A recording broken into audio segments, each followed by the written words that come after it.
AutoLine Daily is brought to you by Borg Warner, feel good about driving. Bridgestone, your journey, our passion. And by Dow Automotive Systems, improving durability and increasing design flexibility with Betamate structural adhesives at dowbetamate.com. Welcome to a brand new week of AutoLine Daily. We're sure glad that you've joined us. Today's show is all about what went on at the Shanghai Auto Show, and there sure is a lot of interesting eye candy to look at. And what has got to be one of the weirdest special edition models ever to come out of a car company, here's the forjeremy from Smart.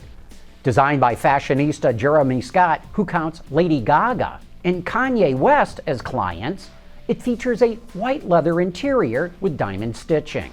And yes, it is going into production as we speak with a starting price of only $43,000. Like the rest of the Smart lineup, it will only be available in extremely limited production. Honda unveiled two new concepts. First up is the Concept M, which is a multi-purpose vehicle that was developed mainly for the Chinese market. Honda did not reveal any other details on it other than that it will go on sale sometime next year. The company also revealed a small Acura SUV developed primarily for the Chinese market called the Concept SUV X. There are not many details about the concept either, but Acura says it will be built in China and hit the market in the next 3 years. Ford is resurrecting an old name from the past on this brand new concept car. It's the Escort, a name that Ford first used in Europe in 1968. The company is hinting that this four-door notchback would be an entry-level car.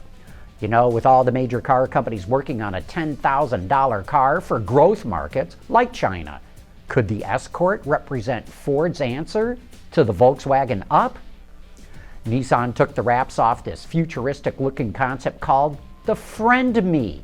The four-passenger sedan was developed to appeal to Chinese customers born in the 1980s, known as Balingzhu, kind of the equivalent of Gen Y in the US. The platform for the Friend Me is based on a current sedan architecture, and it's powered by a hybrid powertrain. Now let's take a look at the Concept Riviera from Buick. Some of the technology that went into the concept is a plug-in hybrid system that can be charged wirelessly, and it has four-wheel steering. But the real showstopper is the Riviera's looks, with its long, raked forward silhouette, over-exaggerated design features, and large gull-wing doors. Kinda reminds us, though, of Hyundai's HND9 concept at the Detroit show. Speaking of Hyundai, it unveiled its China-exclusive mid-size sedan, what they're calling the Mistre. The company feels it will fit Chinese customers' needs and preferences and will position the car between the Sonata and Elantra. It hits showrooms later this year. The newly established Haval brand, which is part of Chinese automaker Great Wall Motors, pulled the wraps off its new concept SUV. Called the H7, it features a body-on-frame design, four-wheel drive, and a hybrid powertrain. Based on the photos, it looks production-ready and should slot well between the brand's H6 and H8. Even though Renault officially showed pictures of the new Alpine A110 last year, now we get to see the production version, but only in still life form. Renault says it will have a 400 horsepower V6, which is not very exotic by today's standards unless that car comes in somewhere around 2,000 pounds or less than 1,000 kilos. That would truly give it a supercar power-to-weight ratio. It'll be built by Caterham in France.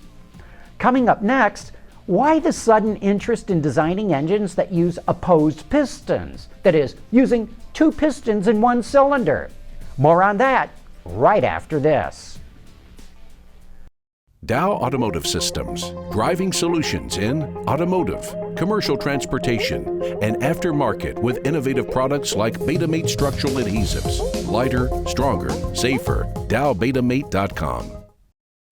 Our guest on Autoline After Hours last week was David Johnson, the CEO of Acades Power, a company that's come up with a radically different kind of engine design, one that uses 2 pistons in each cylinder.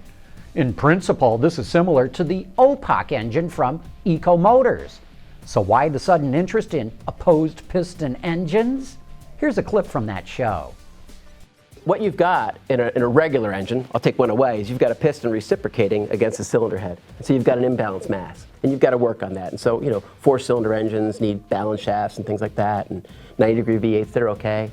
In an opposed piston engine, you put 2 pistons in one bore, and so basically, to a large degree, the forces and these are balancing out each other.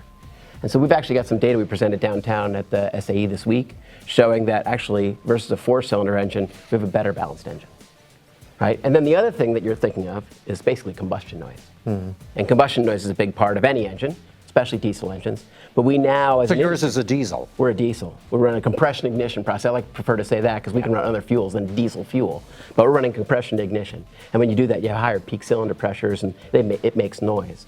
But the industry, all of us together, we know how to solve that problem. And you tailor the pressure rise rate in the cylinder, and you can keep the noise down. And actually, in an opposed piston engine, our combustion chamber is expanding faster because we have 2 pistons moving away instead of just 1 piston moving away.